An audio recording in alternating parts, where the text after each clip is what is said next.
disclaimer. Trading financial instruments carries risk. This material does not contain investment advice, nor should it be viewed as a personal recommendation, or an offer of, or solicitation to trade in financial instruments. Past performance is not a guide to future results.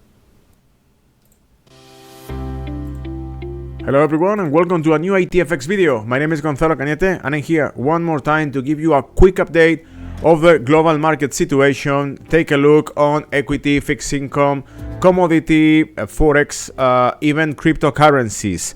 But also mainly give you an interpretation of the global market situation, review the last news, review the coming news and how those news could affect the market, prices. This is the first video report of the week, but it's not the first market report of the week because as a reminder, let me share the screen so I can give to you one more time the update. Every single morning, ATFX Connect on the blog section, I publish a comment with the last interpretation, the last review on the market situation. You got macroeconomics, geopolitical, also mainly market situation. So we're gonna take a look on the so far what happens during the week. In terms of global macro data, it wasn't too much. I mean, the European Union or United States didn't publish any significant comments or any significant... We got certain comments yesterday, for example, by Janet Yellen, the Secretary of the Treasury States, United States. But apart of that, nothing really important, nothing significantly important. We have to keep an eye on the coming PCE, the index, the favorite index ratio published by Federal Reserve. So we're gonna take a look at that on Thursday. We also gonna check the GDP growth of United States for the Q4, published tomorrow, Wednesday. And what else? We also got initial job claims. Remember the last one published last week, it was amazing. It was so good numbers.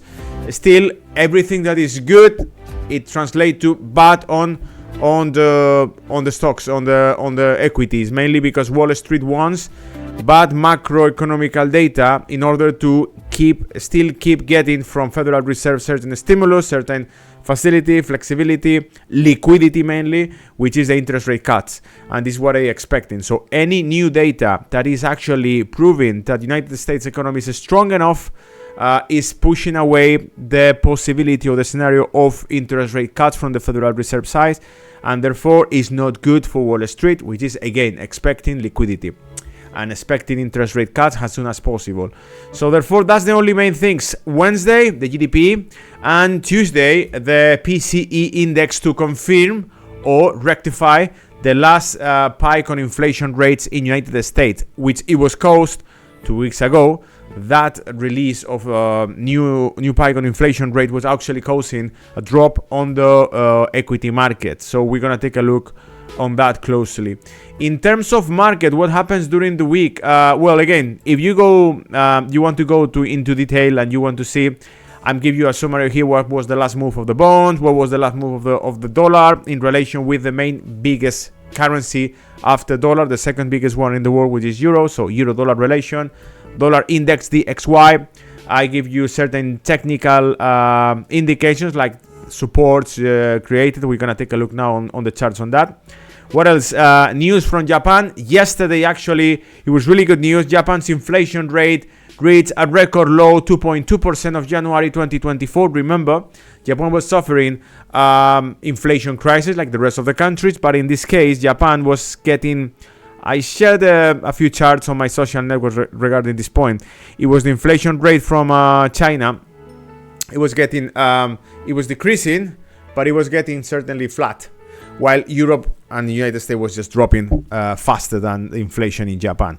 So because of this, the concerns of Bank of Japan, it was the need, considering that salaries were not moving or adjusting the inflation rate, they were considering actually increase for the first time since 2016 interest rates. So on the counterpart of United States or European Union considering cut interest rates, Japan was actually considering increase the interest rates, which could cause, by the way, one of the biggest moves we have seen in forex in many years. Why? Because dollar yen is on top records since 90s and since 2008. we can take a look on that too. Let's go just directly to dollar yen, so you will see what I mean. We're gonna take a look on super long-term chart, and you will see, boom, kaboom. Here's where we are. We're in top records. If you take a look, we were close to that in 1998. We definitely were close to that, and even above those levels in 1990 April.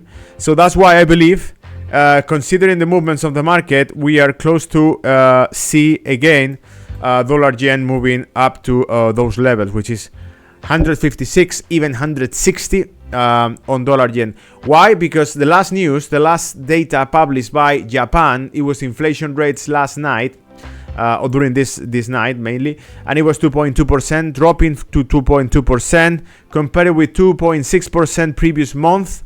And also, this is the lowest level since March 2022, after reaching the Bank of Japan's 2% objective for 21 months. The core inflation rate dropped to 22 months low of 2% from 2.3% in December, about 1.8% of consensus. So it's still little bit above of the expectations, 1.8%, but the core inflation is dropping to the target, the goal of 2% from the Bank of Japan. And therefore, if these things are keeping going, if the inflation is keep going in this direction, there is again no need to increase interest rates. And if there is no need to increase interest rates, how this pair gonna get stopped to rising? So dollar yen is rising. It was two factors could revert this pattern. One of them was the interest rates hiked by Bank of Japan. The second one, it was actually troubles on equity market. I mean, if anything is causing a disruption on the equity market, Bank of Japan will change the strategy or the policy. In this case, Bank of Japan gonna confirm that the policy or the strategy they are following right now is good, because Nikkei 225 is again in top records since the 80s. So let's take a look on super long term, and you will see what I mean. We have not long historical data enough to see this, unless I check on a future index. Let me see if this one is got longer enough. Yes, it is. And as you can see, it's breaking up the top records reached on 1990 by Nikkei 225. The second biggest equity market in the world after New York is Nikkei in Tokyo. And we see that if the market is rising and inflation is dropping, there is no need to keep pushing this position of Japan to increase interest rates to contain the inflation. But on the other hand, the main issue they got, it is the relation of dollar against the yen, which is rising, and translated in other words, it means like the economy of Japan is mainly an importer in terms of trade world. So they are buying more than what they are selling, what they are exporting. They're importing more goods, services than the ones they export, and therefore they need a local currency strong enough to buy those goods they need. In this case, if yen is getting weaker and weaker against the dollar, it means like, for example, energy gonna cost more and more expensive in world markets, international markets, to Japan. So it could cause again a problem with inflation if they don't fix or normalize the exchange between dollar and yen. And everything, remember, and this is just to, if you want to think about this deeply, it's depending on how fast it's growing both economies, United States or Japan. Because Japan is getting the yen weaker, but the economy is growing faster, they're generating more rent at the end of the day to buy more products, regardless how expensive is the dollar. But it's a kind of controversial debate on macroeconomics schools. Okay, let's take a look to the rest of the topics. I was just mentioned dollar index, which is taking a pause. Let's go close so you will see what's the evolution of the price. But it's taking a pause. That's why bonds mainly was reaching new pikes and rising back again, considering that actually the interest rates are not gonna be cut as soon as we expect, and actually it's just in our understanding they're probably gonna postpone the interest rate cuts in the United States by the half of the year. Maybe we started saying March, in December. Now they are speculating with June or July. So as you can see, they are moving forward and forward the interest rate cuts dates. And if this happens, it means dollar is getting stronger. Right now, we got moving average of 200, the blue one you can see on the screen. We got the moving average of 55 periods. And let me move to daily. And if you can see on daily charts, we got a shoulder head shoulder inverted pattern, which is projecting the price to a 107.50 or 108, and we also got a kind of support by three different reasons. We got the first reason is the neckline of the figure right there, so you can see that actually the price is getting a kind of technical stop on the neckline of the figure. We also see the blue line, which is the 55 periods moving average and the 200 periods moving average. This area, I believe this area is gonna work as a kind of support. And then with the data this week about PCE inflation from Federal Reserve and also with the GDP from the United States, mainly this is gonna trigger either lose these supports and drop again, or take the impulse to go for the main target, which is what I expect will happen in regarding with this.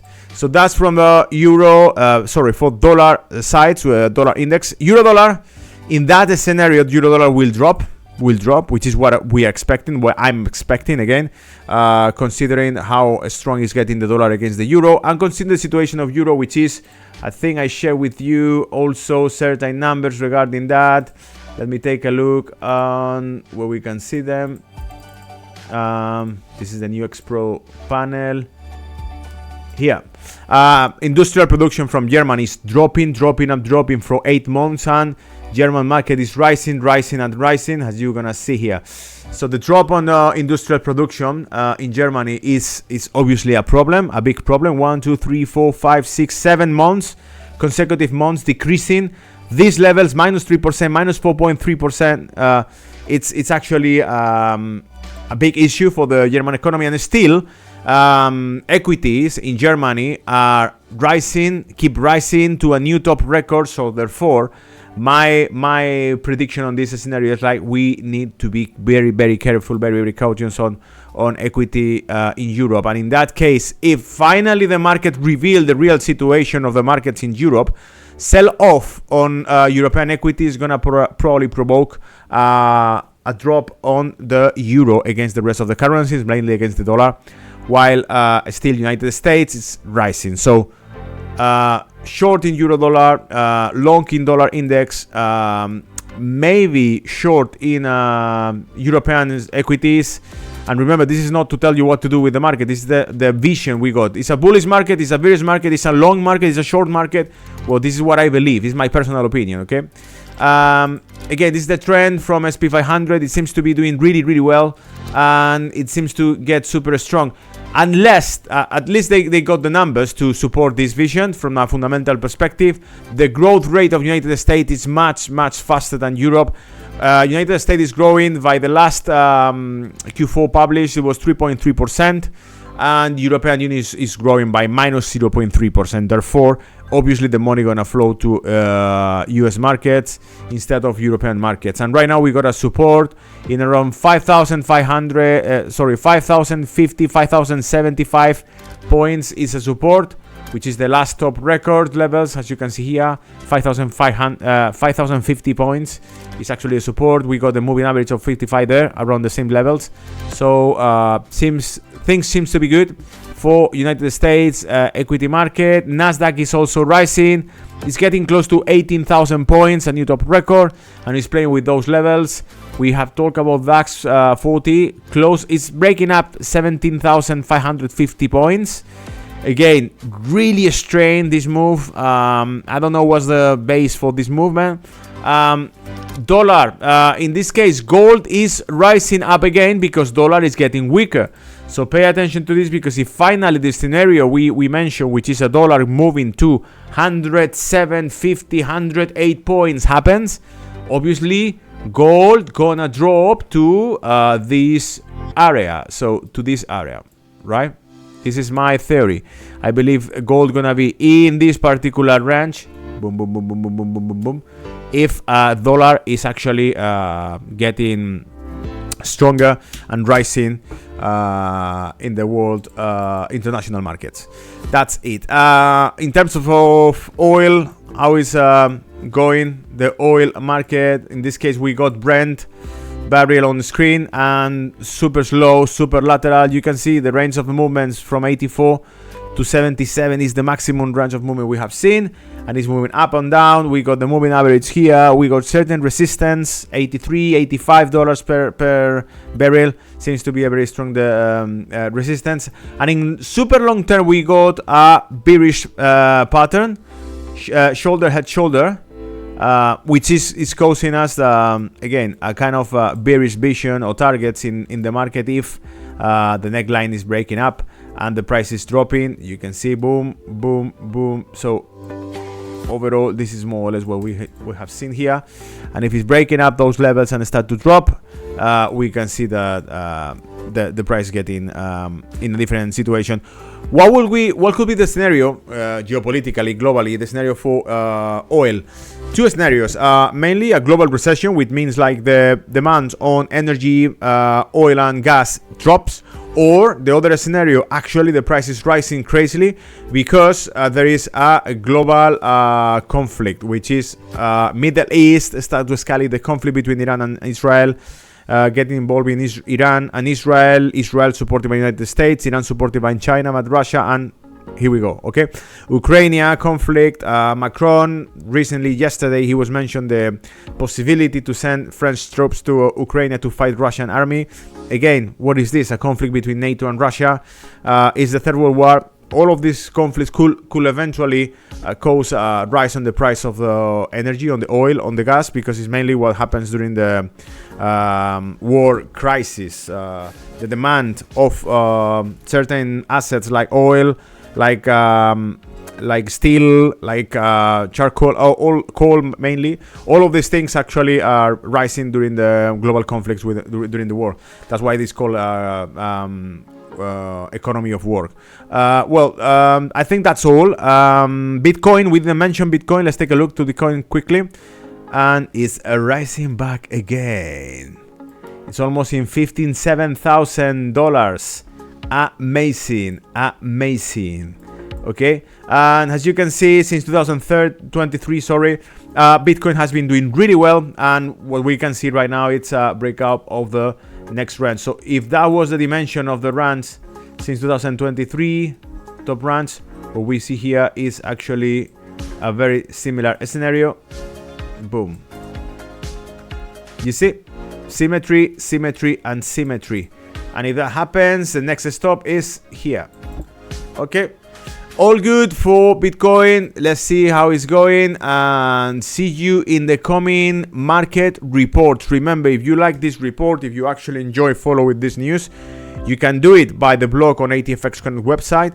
You can also send me an email and I can add you on my newsletter completely free.